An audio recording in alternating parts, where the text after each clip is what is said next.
boa noite. Sejam muito bem-vindos a mais uma live da Radar. Eu sou Eduardo, consultor da Radar em gestão jurídica nas áreas de planejamento e estratégia e gestão dos serviços. Hoje teremos um tema de muita relevância para os operadores do direito em geral. Vamos falar sobre o tema Quando Dizer é Fazer, a importância prática do discurso no exercício da advocacia. E para conversarmos sobre um tema tão instigante, teremos hoje a participação da doutora Tainá Castro. Doutora Tainá Castro, essa nossa convidada é advogada, doutoranda e mestre em filosofia. Boa noite, Tainá. Seja muito bem-vinda à live da Radar. Boa noite, Eduardo. Boa noite a todos que nos acompanham aqui. Primeiro, eu queria agradecer o convite e a oportunidade de estar falando aqui hoje com vocês, conversando um pouquinho sobre esse tema, que foi tema da minha dissertação do mestrado e da minha pesquisa agora do doutorado. Então, eu espero que seja uma conversa aí bem produtiva sobre esse assunto tão importante. Com certeza, Tainá. Para dar início a essa live, eu trago aqui uma pergunta bem interessante para o nosso público. Você conhece os principais aspectos que compõem uma argumentação jurídica de qualidade? Então, a partir desse questionamento, dessa pergunta, nós vamos dar sequência a essa explanação da doutora Tainá. Então, com a palavra, doutora. Obrigada, Eduardo. Bom, então, há diferentes formas, né, da gente abordar esse tema da argumentação jurídica, né? No direito existe uma discussão teórica sobre a argumentação jurídica, muitos autores debatem isso, né? Robert Alexis, Dworkin, Viehweg, Berman, né? Dworkin, Viehweg, né? Que também trabalha essa questão do discurso. Mas a minha pesquisa é um pouco diferente, né? Porque esses autores, eles tendem a racionalizar os fenômenos jurídicos, né? A entender como se dá o processo interpretativo das leis, a pensar como se dá a justificação da decisão judicial, mas eu pesquiso uma coisa um pouquinho diferente, né? Eu trabalho com autores da filosofia da linguagem, então que eles vão pensar o discurso realmente, então as formas de fazer coisas com palavras, né? Por isso o título da live, Quando Dizer é Fazer, que é uma referência a um dos livros do Austin, né, do John Austin, que é um dos autores que eu estudo. Então, eu estou preocupada com esses usos nas práticas, nas práticas sociais, né? Como que a gente usa o discurso nas práticas judiciais, nas práticas sociais, nas práticas judiciais. Né? Então, o que eu proponho é uma discussão que traz essa reflexão da filosofia da linguagem, mas que está circunscrita num campo da filosofia que não estuda mais o discurso com base nas estruturas formais, né, com base só nas regras gramaticais, nas regras semânticas, nas regras sintáticas do discurso, né, que está para além do que esses filósofos dizem que são as conversas de salão de Oxford. Né? Então, eles falam que eles estão interessados naquilo que a gente diz no dia a dia, como que a gente estabelece compromissos, como que a gente fala, como que a gente estabelece relações, inclusive, contratuais, né? Então, a linguagem, nesse sentido, ela acaba tendo uma dimensão de ação. Então, uma forma de agir no mundo, né? E isso está dentro do que na filosofia a gente tem como linguistic turn, né? Que é essa virada linguística que vai, então, entender a linguagem como uma ação, uma forma de agir no mundo. E de perceber a realidade, porque tudo que a gente percebe é por meio da linguagem. Então, tudo que a gente tem acesso de conhecimento é por meio daquilo que a gente estabelece dentro de um sistema discursivo. Né? Então, a gente consegue entender como que a realidade se constitui a partir do que a gente entende pela linguagem.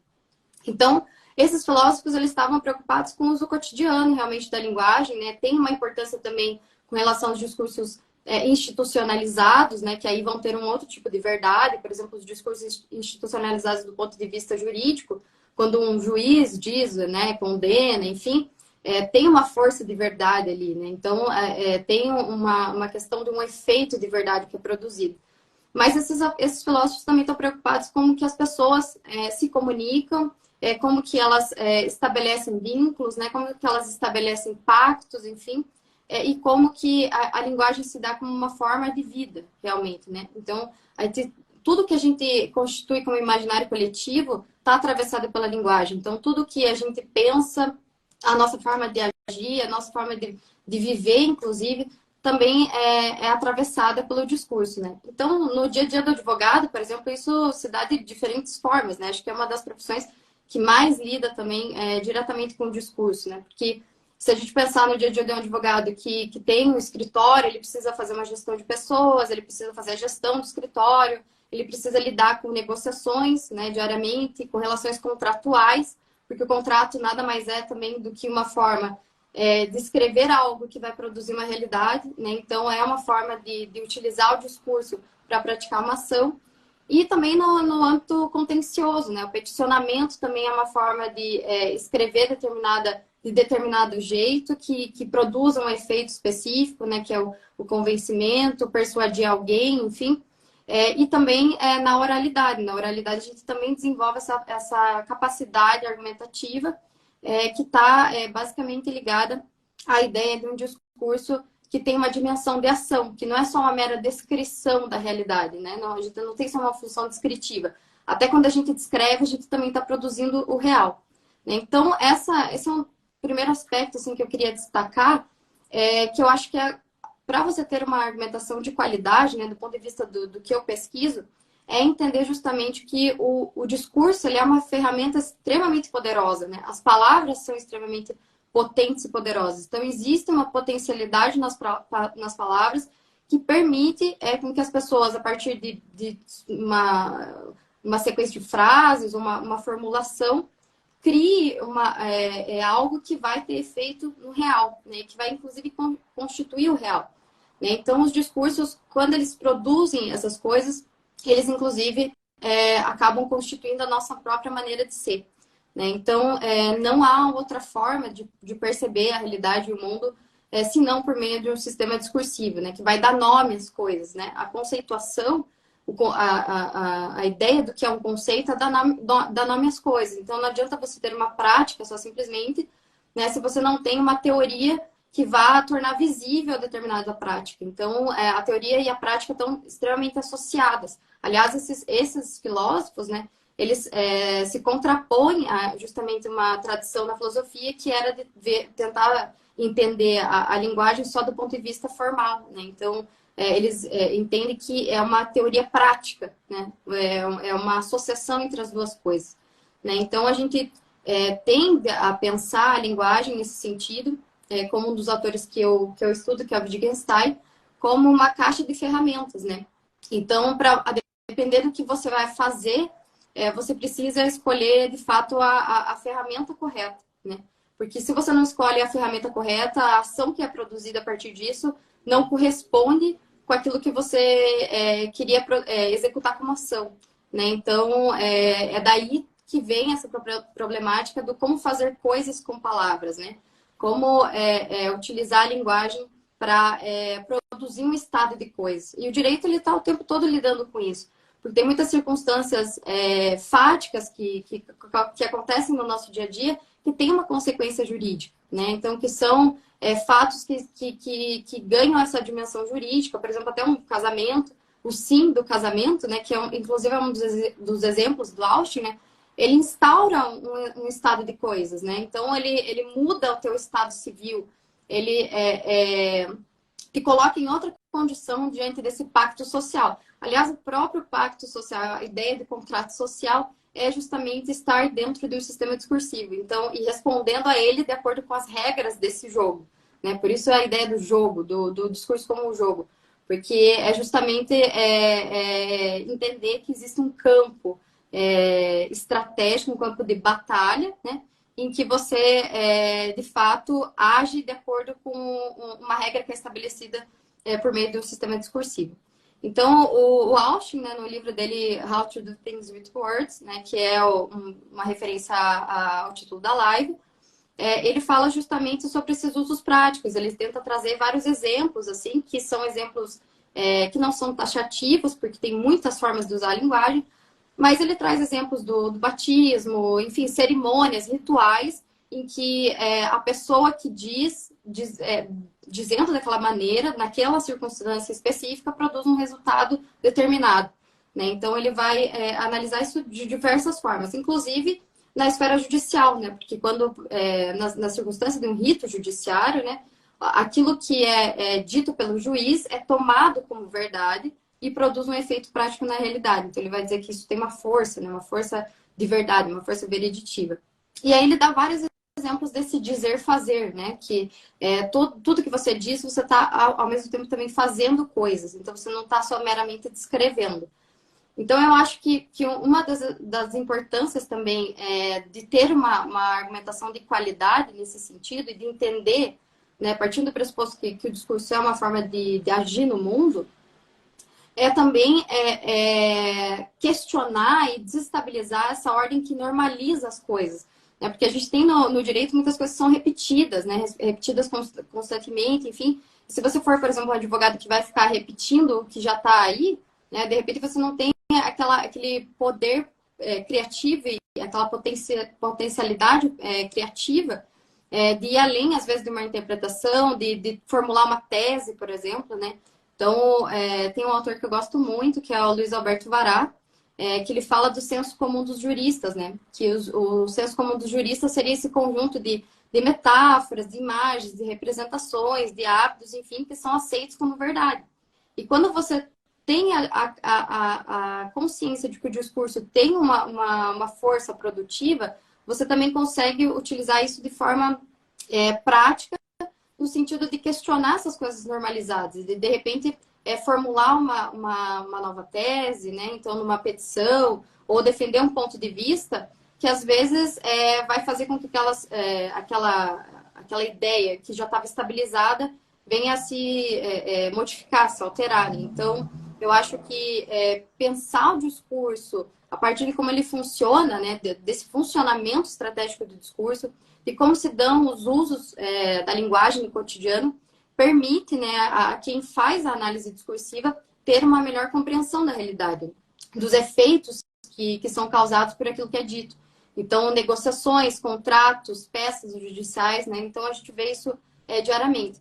E tem outro livro do Luiz Alberto Fará que eu acho excelente também, que é o Ciência Jurídica e Seus Dois Maridos, que ele faz uma referência ao Jorge Amado, então ele traz a referência literária, e daí eu acho que também, para os advogados, é interessante construir um repertório que seja diversificado, né, que traga referências até cinematográficas, referências literárias, enfim, construir realmente um arsenal de conteúdo para você poder utilizar isso no teu dia a dia e poder construir algo, às vezes, que vai produzir um novo sentido para determinada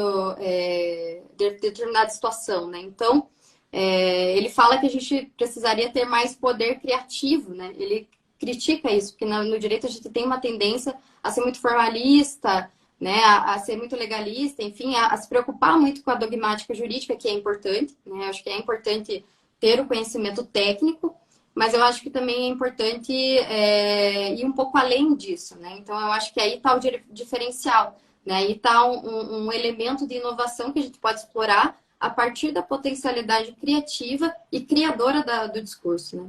Então, eu acho que nesse sentido tem essa importância. E um segundo ponto que eu acho que um terceiro ponto, né? Que acho que eu já falei do segundo, mas um outro ponto que eu acho interessante é que hoje a realidade que se apresenta para a gente é muito complexa, né, também. Então, você percebe que em várias áreas do direito, o tempo todo a gente está lidando com assuntos que às vezes não são só técnicos da nossa área, né? Então, por exemplo, tem o direito trabalhista, que hoje está muito associado com o direito digital, porque o trabalho se dá nas plataformas digitais, então há esse diálogo entre áreas. Então, você não consegue mais também ficar preso a uma área só, né? Então, você não consegue... você tem que ter transitar sobre essas diferentes áreas do conhecimento. Porque, de fato, é uma realidade que se apresenta para a gente de uma forma complexa, né? E aí eu cito um dos autores que eu gosto muito também, que é o Edgar Morin, que ele fala sobre o pensamento complexo. E ele diz que esses modos simplificadores, né, de conhecimento, eles são insuficientes para dar conta da nossa realidade, né? Então, Eu acho que a gente tem que pensar também numa questão multidimensional, né? Eu acho que a argumentação passa por esse arcabouço de referências que não são só referências técnicas, né? E que se alimentam de outras fontes, né? Como a própria fonte literária. Eu participo de um grupo de pesquisa sobre direito e literatura, né? Então eu acho que essa inserção em outras áreas do saber também dá subsídio para a gente pensar o discurso como uma maneira de produzir coisas na realidade, né? Então, eu acho que se a realidade é esse tecido de acontecimentos, de informações, de fenômenos, né? E de interações que nos desafiam o tempo todo, não dá para também a gente ficar pensando o saber em caixinhas isoladas, né? Então, a gente precisa, para melhorar, né, a nossa capacidade argumentativa, eu acho que a gente precisa ter esse repertório mais vasto, né?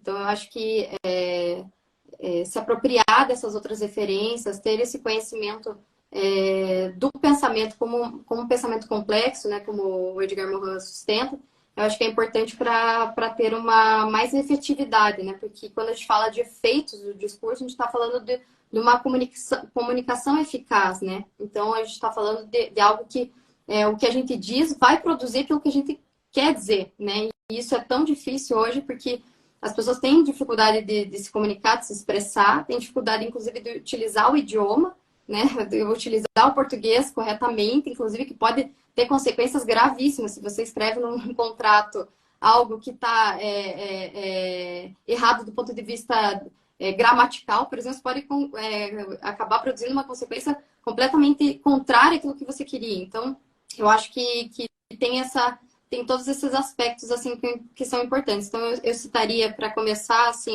essa ideia de melhorar a qualidade da argumentação, ter a consciência de que o discurso tem essa dimensão de ação, de que com isso você pode produzir coisas, você pode desestabilizar o que já é normalizado, e também você consegue ter uma maior amplitude assim, da realidade que se apresenta para você.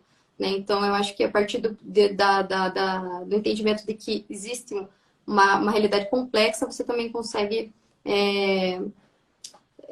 criar mesmo e realmente se munir mesmo de outras referências que não são só o conhecimento técnico, dogmático, como a gente é ensinado na faculdade, né? Porque no dia a dia do advogado, sabe, principalmente quem tem escritório, né, que tem que empreender, enfim, tem que ter outros tipos de conhecimento, né? Então, eu acho que seria essas duas coisas bem importantes, assim.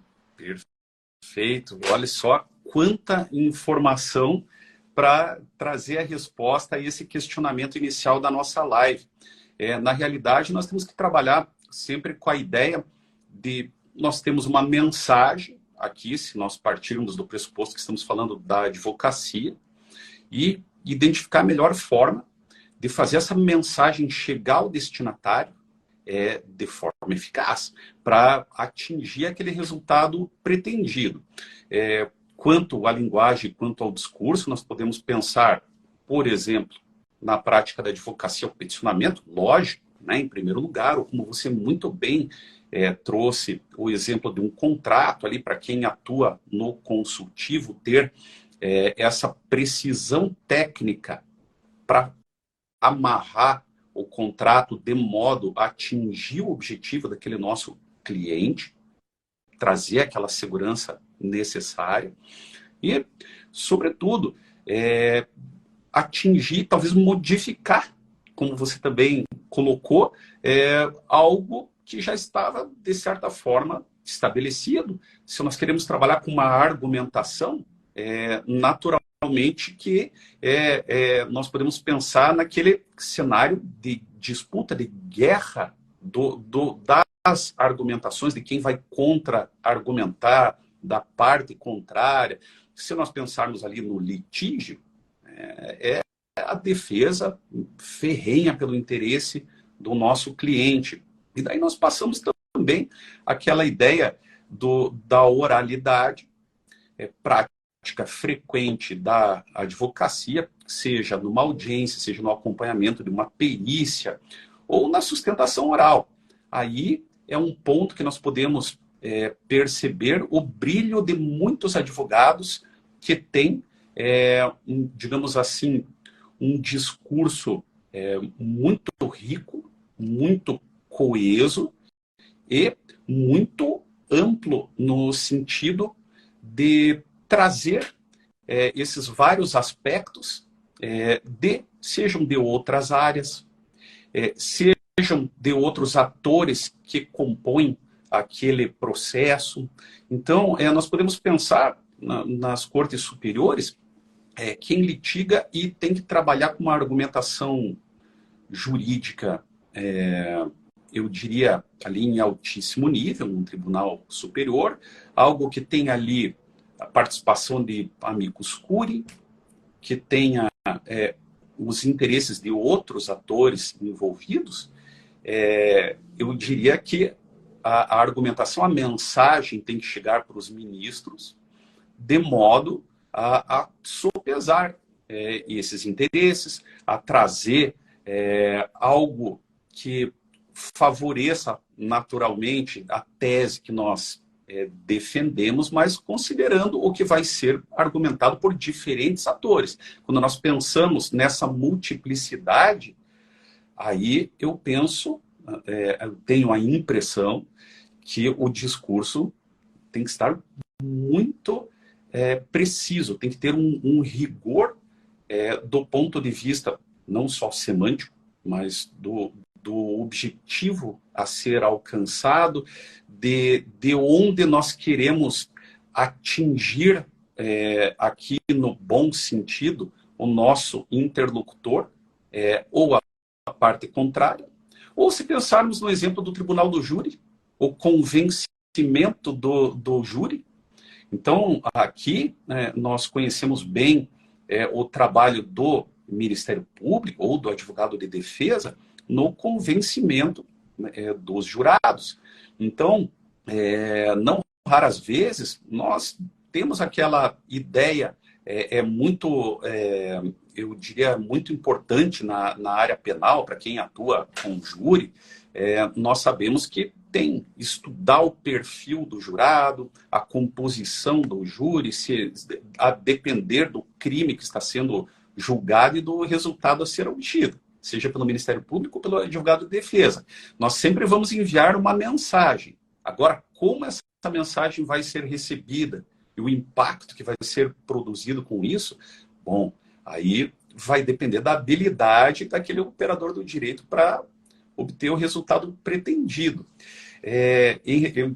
Eu tenho certeza que esses conceitos aplicados à prática realmente são aspectos que interessam muito a nossa audiência, porque em grande proporção nós temos operadores do direito que nos acompanham com grande frequência e em diferentes áreas do direito, ainda do que você mencionou, de trazer outros componentes que há pouco tempo atrás não eram tão relevantes ou eles ganharam uma relevância maior, voltados à tecnologia. Hoje nós temos um mundo digital que tem aspectos diferentes que vão influenciar nesse discurso, vão influenciar no que nós temos que obter um conhecimento que há pouco tempo atrás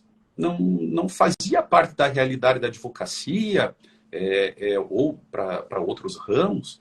Então, ganha maior relevo ainda a força argumentativa, a força do discurso, considerando esses aspectos e a habilidade que tem que ser multiplicada para quem está arguindo, para quem está lançando essas informações pro destinatário deseja obter um resultado.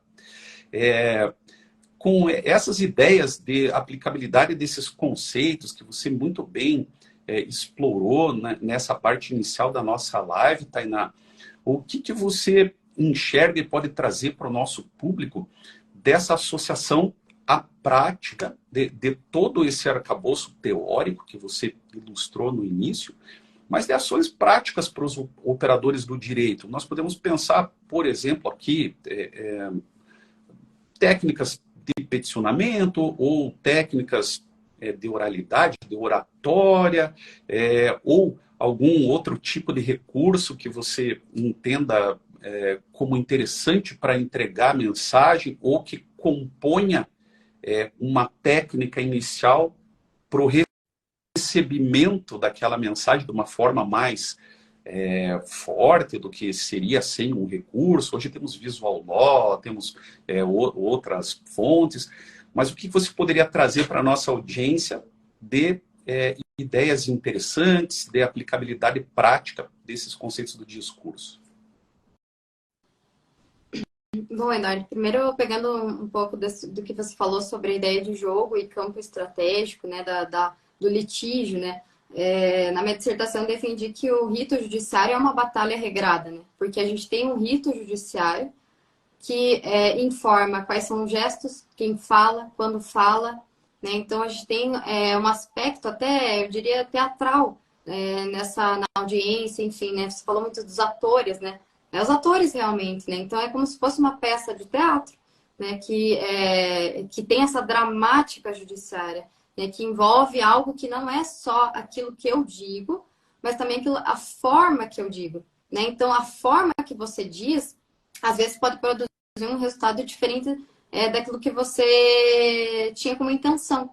Tem uma cena do filme 1985, da Argentina, do Ricardo Darín, que o promotor está falando com a testemunha, né, que vai fazer a oitiva, e a testemunha fala, não, mas eu estou dizendo isso e é a verdade. Ele, não, mas você tem que entender que não importa o que é a verdade. O que importa é que você vai dizer isso e a defesa vai vir com X, Y, Z de argumento. E ela vai desconstituir aquilo que você está falando, independente de ser verdade ou não. Então, ali eu acho que fica muito claro que não é que a verdade não importa. Isso é uma discussão assim, filosófica, que tem bastante autor que lida com isso, enfim. Mas, por exemplo, os filósofos que eu estudo, eles vão identificar na linguagem um limite, porque a gente também tem limites na linguagem, né? Então, a gente também tem limites no sistema discursivo. Reconstruir uma cena judiciária, como a gente faz na audiência, ou como a gente faz quando se instaura um processo, na verdade, lidar com esses limites, porque não vai ter uma forma de acessar a verdade real, né? Isso, na filosofia, está bastante superado a partir da virada linguística, né? Então, você não tem como acessar o essencial, mas você vai reconstruir a partir de provas aquilo que vai produzir um determinado efeito que vai ser absorvido por quem vai ter autoridade para julgar, que é o juiz, e que vai, com isso, produzir uma realidade. Então, você percebe que dentro desse rito judiciário, né, o próprio discurso ele também tem os seus limites, né, tem a limitação do sistema discursivo. Então, o que eu acho assim é que a gente tem que entender que esses modos de usar a linguagem eles são estratégicos, eles obedecem a um tipo de regra, por isso não é um jogo.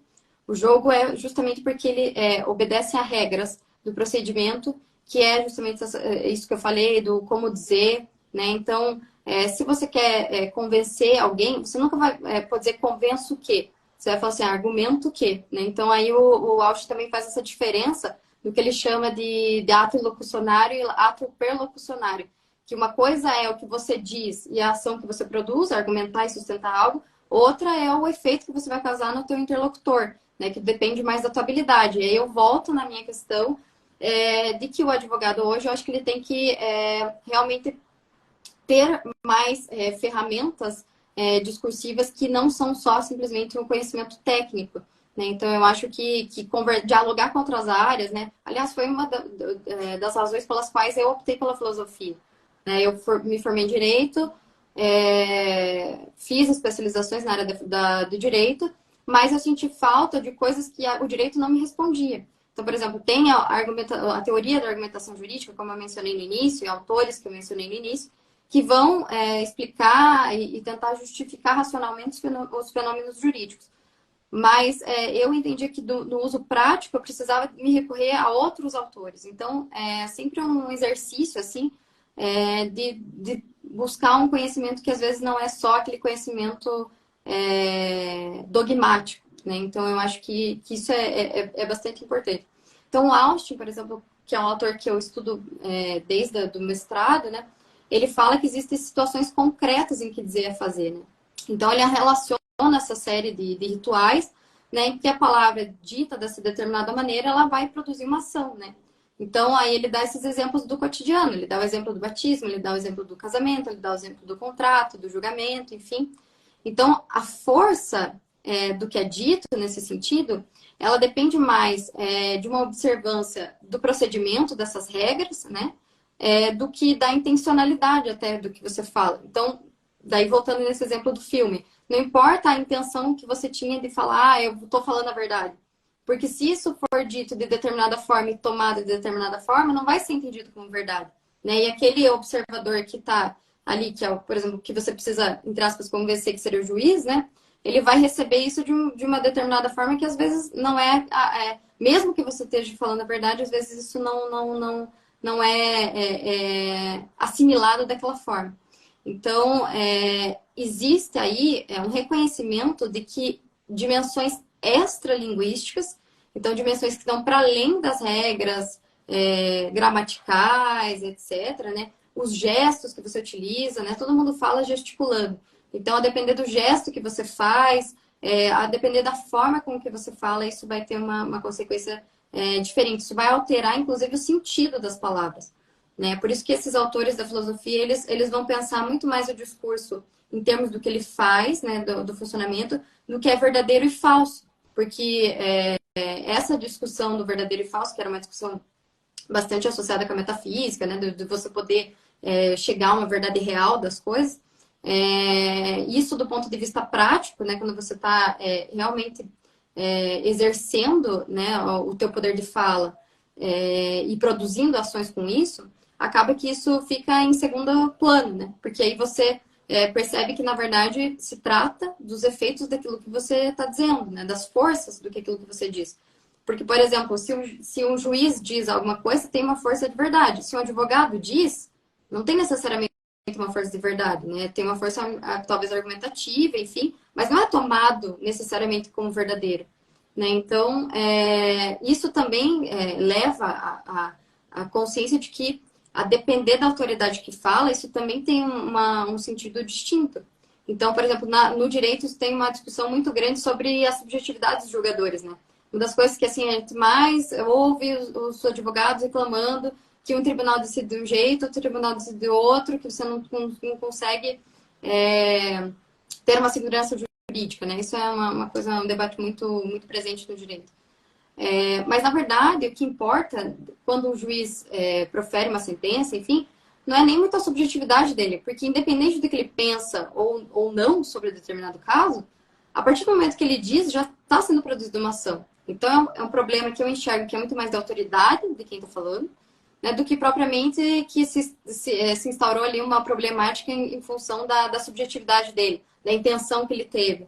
Né? Eu entendo que esse debate é importante, né, sobre a subjetividade dos jogadores, mas se eu pensar a linguagem como uma forma de executar ações, eu vou chegar à conclusão de que, na verdade, o problema é ele ser a autoridade reconhecida para dizer algo e aquele algo que ele diz é tomado como verdadeiro naquele rito. Então, eu acho que você deu o exemplo do tribunal do júri, isso é muito evidente no tribunal do júri. No nosso cotidiano, nas audiências também, porque a gente também percebe uma ordem do discurso, né? A ordem do discurso é justamente até a disposição geográfica numa sala de audiência. Então, você começa a entender isso, que tudo está circunscrito por um sistema que estabelece a ordem de fala, quem fala, né? Por que fala, quem tem realmente o poder de falar, né? Então, eu acho que nesse sentido, assim, o dia a dia do advogado, né? Não só no peticionamento, enfim, mas eu acho que quando ele percebe que essas outras dimensões que estão para além do que se diz, né, da forma que é dito, a gente fica muito preocupado com o conteúdo que a gente está dizendo, a gente se especializa muito, né, em cada área do direito, mas eu acho que daí a gente tem uma deficiência, talvez, no sentido do que dessa performance, porque o Austin fala sobre a performatividade dos atos, né, dos atos de fala. Então, a performance, como você performa um discurso, também influencia no sentido do que você diz. Então, eu acho que a única maneira, assim, que eu vejo que é possível, talvez, melhorar isso, ou enfim, que eu poderia dar como dica, ou não costumo muito dar dicas, mas se eu puder dar uma dica, é entender que justamente as palavras têm essa força produtiva e irruptiva da realidade também. E se você tiver consciência de que você precisa de outros referenciais que não só o referencial técnico, né? Então você consegue dar uma outra, dar mais substância para o teu discurso, né? E ser mais efetivo naquilo que você fala. E tem algumas sentenças que você usa que vão produzir determinado efeito. Então, o Austin fala do argumento, né? Do argumento que, né? Que ele fala que por si só já produz um ponto de vista que você está sustentando, enfim. Mas que não necessariamente o fato de você argumentar, você vai convencer alguém. Então, são coisas diferentes, né? Então, eu acho que aquilo que é o efeito do discurso, né? Que a gente chama na filosofia, pelo menos do ponto de vista do Austin, de força, né? De ato perlocucionário, né? Depende também dessa força veriditiva, dessa força exercitiva, né? Tem atos que você dá ordens, tem atos que você julga, né? Que é o vereditivo, tem atos que você se opõe a algo, uma ideia, enfim. Essas forças, elas influenciam no efeito perlocucionário, mas elas ainda não são suficientes, né? Então, o fato de você dizer que está argumentando alguma coisa não significa que você vai produzir o efeito de convencer. Então, eu acho que nesse sentido, por exemplo, eu poderia citar até o filme A Caça, que é um filme dinamarquês, que nesse filme fica bem claro o que é essa força vereditiva, porque o personagem principal, ele é denunciado por abuso infantil, e foi uma das meninas que é da escola que ele trabalha, que ele é um professor, né? E uma das crianças acaba denunciando ele, falando que ele praticou abuso com ela, enfim. E aí, só que isso é quando é assimilado pela escola, né? Então, quando tem essa dimensão institucional e ela é ratificada também pelo pai, então, ou seja, tem várias instâncias da autoridade, instâncias, ela é tomada como verdade. E assim, a partir dali você vê assim, a produção, não só de uma ação, mas de um sujeito criminoso. Se produz um sujeito criminoso dentro do aspecto social. E isso mostra também como a própria cidade ali, né, que ele tinha uma boa relação dentro da cidade, mas ele começa a ser alvo, assim, né, ser perseguido por essas pessoas, porque até essas pessoas já tinham também concepções, hábitos, crenças, etc., que foram produzidas discursivamente. Né? Então, ali você tem duas dimensões do discurso. Você tem uma dimensão que é esse imaginário coletivo que se cria, né? Você tem a questão do próprio, no processo judicial, ele é absolvido, né? Só que aí, mesmo assim, ele tem consequências morais, justamente por causa dessa formação de discurso que vai dizer coisas sobre ele, vai produzir ele como sujeito criminoso. Né? Então, aí você tem, de fato, um discurso que, embora ele não encontre uma substância no fato, né? Porque até a menina chega a falar depois de determinado ponto, ela chega a querer desmentir, mas aí já estava tão... já tinha sido produzido aquele discurso já tinha sido armado com uma força de verdade que já não adiantava mais. Então, assim, eu acho que entender essa questão das forças dos efeitos do discurso auxilia realmente assim o advogado em várias situações perceber que o que você... Não importa só o que você diz, acho que essa é a questão. Não importa só o que você diz, porque importa também a maneira como você fala, né? A maneira como você expressa isso. E, inclusive, eu acho que isso é um problema, às vezes, até do próprio português, como eu já falei, né? Eu acho que eu vejo muita peça que eu não consigo entender. Assim, eu não consigo entender o que a outra parte diz, é até difícil fazer uma contestação, por exemplo, de uma inicial mal feita, né? Então, imagina para o juiz ainda, né? Que ainda tem que fazer um contraponto argumentativo ali de dois pontos de vista. Se o teu ponto de vista não está claro, vai passar batida, porque é um volume tão grande de casos e de tão grande de situações que ele tem que lidar, que ele realmente não vai ter condições de extrair ali a mensagem que você queria realmente passar. Então, eu acho que nesse aspecto, assim, a habilidade de argumentar, ela está ligada ao conhecimento do próprio idioma, né? Eu acho que a gente tem que saber falar português, né, corretamente, porque a gente fica muito preocupado também com outras línguas, mas a gente tem que ter o domínio do idioma e saber os recursos linguísticos pelos quais a gente vai pôr uma questão argumentativa, né? Que a gente vai articular o nosso discurso de forma estratégica, né? Então, eu acho que tem essa preocupação, tem a preocupação de você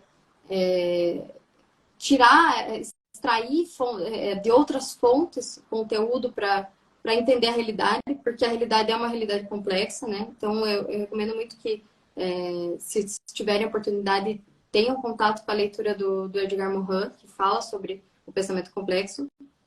E aí, a partir disso, você consegue estruturar melhor as frases para que elas produzam determinados efeitos, né? Os efeitos que você pretenda produzir. Então, eu acho que nesse ponto também é o conceito associado à prática, né? Porque uma teoria, ela não subsiste sem uma prática, mas uma prática também, sem teoria, você não conceitua, você não dá nome às coisas, né? Então, quando você não dá nome às coisas, você não conceitua as coisas, você não sabe com o que você está tratando, né? Você não sabe do que você está falando. Então, até os filósofos da linguagem da linguagem ordinária já questionavam essa premissa.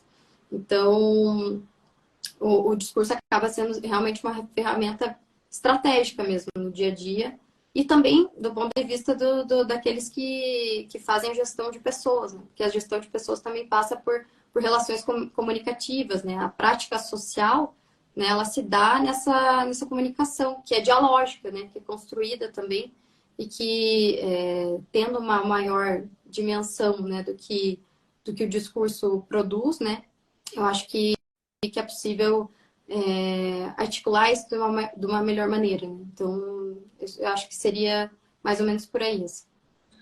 Perfeito. E não só nesses segmentos, mas se nós pensarmos os políticos, eles têm uma força de um discurso muito contundente, claro, seria talvez um dos exemplos mais fortes que nós temos. Ou se nós pensarmos em alguém que tem uma habilidade em vendas, né, para ele alcançar o objetivo dele, que é vender, o nosso vendedor ele tem que ter uma comunicação, claro, muito forte. E ainda sobre esse aspecto da comunicação em si, muito do que você mencionou. A comunicação verbal e não verbal. Né? Então, podemos ter ali as expressões, os gestos que indiquem que a pessoa tem... Você está concordando, está negando alguma coisa daquilo, pode transparecer pela linguagem corporal. Tem quem, para outros exemplos fora da nossa área, é muito interessante os jogos, né? Porque a argumentação ela faz parte de um jogo. Se você verificar um exemplo dos jogadores de pôquer, por exemplo, né? Tem fortemente aquela linguagem corporal envolvida, toda uma dinâmica com diferentes atores e que aquela linguagem ganha uma força ali pelo objetivo que ele deseja alcançar, que é ganhar o jogo, aqui nesse nosso exemplo. Mas voltando para o direito, até o que não é dito pode produzir um efeito. Então, a habilidade do operador do direito em argumentar no momento oportuno ou não, o que ele esteja advogando, que ele esteja levando, é fundamental. A hora certa, né? Tem aquela máxima da palavra que uma vez ela ela dita, não é mais possível voltar atrás. Então, montar muito bem esse discurso para que ele atinja realmente os objetivos pretendidos.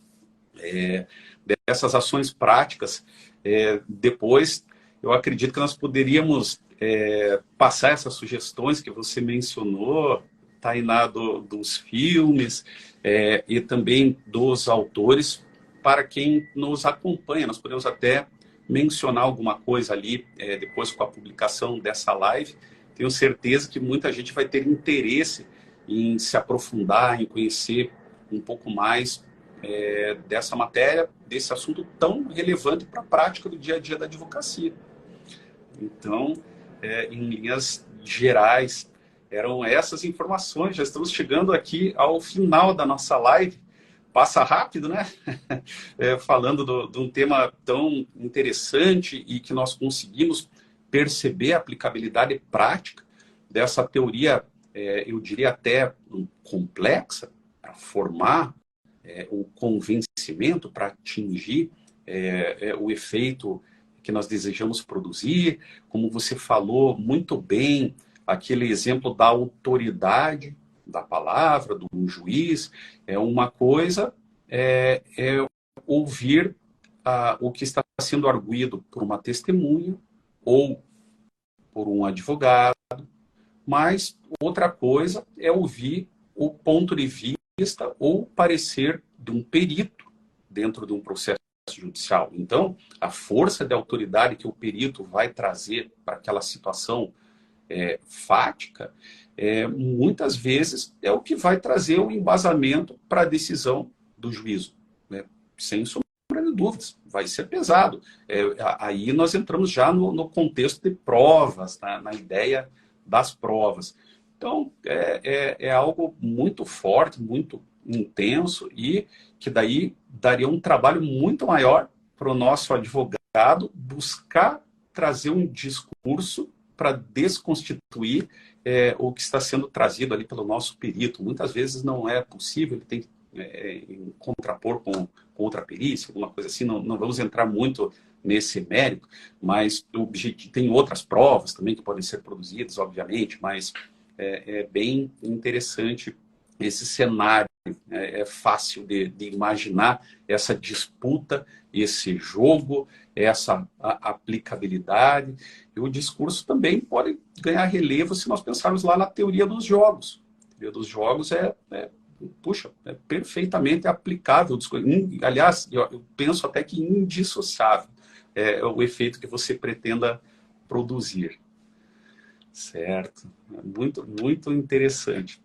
Até só, se me permite, Eduardo, Claro. que você falou dessa questão das regras, né, a hora de dizer. Isso é as regras do procedimento, né? Se você não observa essas regras, o teu discurso, como o Austin diz, ele acaba sendo infeliz, né? Ele fracassa, né, no que ele queria executar como ação. Então, também tem uma gestão de silêncios ali, tem uma gestão do que dizer, né? Então, é por isso que ele se preocupa mais com esse sistema de regras do procedimento que informa qual é do que se constitui esse jogo, né? Do que propriamente do que é verdadeiro e falso, né? Não que isso não importe, se existe uma discussão na filosofia sobre isso. Mas nesse sentido de perceber o que é produzido com o discurso, importa muito as regras, assim. Então, o fato de dizer que é um jogo é justamente uma referência ao fato de que existem regras, né? E o que você falou da questão do perito, enfim, isso é bem interessante, porque esses discursos também, esses discursos especializados e técnicos, eles têm, principalmente quando é do ponto de vista estatal, né? Então, quando é alguém que fala do ponto de vista do Estado, né? Então, que tem um conhecimento técnico e fala com essa autoridade pública, o discurso acaba conferindo ao discurso um estatuto científico, além do estatuto de verdade. Né? Então, durante a dissertação, eu estudei bastante isso, que tinha inclusive muitos relatórios psiquiátricos, né, que embasavam sentenças judiciais e que, na verdade, refletia uma série de conceitos morais, né, que não tinham valor científico. Né? Então, e quando isso era ratificado e chancelado pela sentença judicial, acabava produzindo, no real, uma forma da gente perceber o próprio comportamento humano. Então, da gente avaliar o que é o normal e o que não é o normal. Né? Então, quais são as práticas que são aceitáveis do ponto de vista moral e quais não são. Então, a instituição judiciária, por ser esse espaço em que há uma abertura de fala, tanto dos atores que participam, que são testemunhas, autor, réu, enfim, quanto também dos advogados e outros operadores ali da justiça, ele acaba sendo um espaço realmente que há uma circulação e uma produção discursiva que vai influenciar no ponto mais extremo, até a forma como a gente percebe como que as pessoas se relacionam, como as pessoas pensam, como que as pessoas vivem, enfim. Então, tem uma dimensão muito maior do que só simplesmente regular situações do ponto de vista formal, né? Regular fatos que tem um elemento jurídico, enfim, e dá uma consequência meramente jurídica para aquilo. Na verdade, não. Muitos dos outros saberes, principalmente às vezes os saberes das ciências humanas, eram constituídos a partir daquilo que, na prova, né, o sistema de prova é um sistema que acaba influenciando até a produção do conhecimento. A gente tem a produção do conhecimento a partir daquilo que é provado, né, enfim. Então, eu acho que esse estudo sobre a análise do discurso, ele permite entender que mais do que, inclusive, convencer e argumentar, enfim, né, que é só esse sentido prático, você também tem uma ideia de como que as coisas são como são, né? Como essa ordem do discurso vai dispor os sujeitos que falam, os sujeitos que devem ser conhecidos, né? Então, assim, o que um dos autores que eu estudo fala que é como se fosse um solo, né, dos saberes, a partir do qual a gente tem acesso ao que a gente tem acesso ao que o mundo nos informa, né? Então, é mais do que só simplesmente convencer e argumentar. E eu acho que nesse sentido é importante para os advogados, porque aí é o meu ponto. Você também consegue questionar as próprias práticas judiciárias, né? No fim das contas, você consegue questionar isso e às vezes você pode ter um resultado prático, né? Às vezes você pode mudar um entendimento, ou às vezes você pode colocar uma situação que não foi apreciada ainda e produzir com isso uma tese, né? Então, assim, eu acho que tem bastante esferas, assim, de atuação que você pode usar o discurso. O discurso é o tempo inteiro, né? Até no nosso dia a dia prático mesmo, né? Qualquer coisa que a gente faz é por meio do discurso da linguagem. Então, e mais ainda na profissão que a gente exerce. Então, eu acho que seriam essas as minhas contribuições. E deixo também uma recomendação para ver esse filme 1985, Ricardo Darín, que tem a cena que ele elabora o discurso de acusação dele. E todo mundo dá opinião. A mulher dele, o filho dele. O filho dele não entende o negócio que ele coloca lá no discurso. E dele fala, então eu vou mudar para que as pessoas entendam. A mulher dele fala assim, olha, tem que ser impactante. Aí quem está ouvindo, o primeiro discurso que ele faz, ele fala assim, nossa, parece um funcionário público falando algo que todo mundo vai bocejar, não sei o que. Então, ali ele tem justamente uma preocupação com a maneira como ele vai falar, para aquilo causar um resultado específico. Então, eu acho que é bem legal essa cena, assim, para entender como que o discurso funciona na prática. Excelente. Puxa, quantas dicas valiosas você trouxe para a nossa live, Tainá. Tenho certeza que o público gostou bastante, vão assistir os filmes recomendados, realmente vale a pena. Eu, particularmente, gosto muito do Ricardo Darín, é imperdível. Esse filme deve ser excelente. Esse ainda não assisti, 1985. Então, fica aqui de lição de casa e vale a pena para a gente conhecer um pouquinho mais de argumentação. Bom, chegamos ao final da nossa live. Eu quero agradecer a participação de todos, em especial da doutora Tainá. Lembrando que essa live ficará gravada salva aqui no canal do Instagram da Radar, podendo ser acessada futuramente. Doutora Tainá, gostaria de fazer o seu encerramento? É só agradecer, então, a oportunidade de novo, né? A você, Eduardo, a Samantha também, né? Que está nos acompanhando aqui. A Jennifer também, pela todas as orientações aqui para orientações logísticas da regra do procedimento, para a gente estabelecer esse discurso. E agradecer também a todo mundo que acompanhou a live, enfim, e ficou à disposição. Perfeito, muito obrigado. Quem puder, siga a Radar nas nossas redes sociais e já acione a campanha para receber nossas notificações da área de gestão jurídica. Agradeço a participação de todos, uma boa noite e até a próxima live. Tchau, pessoal.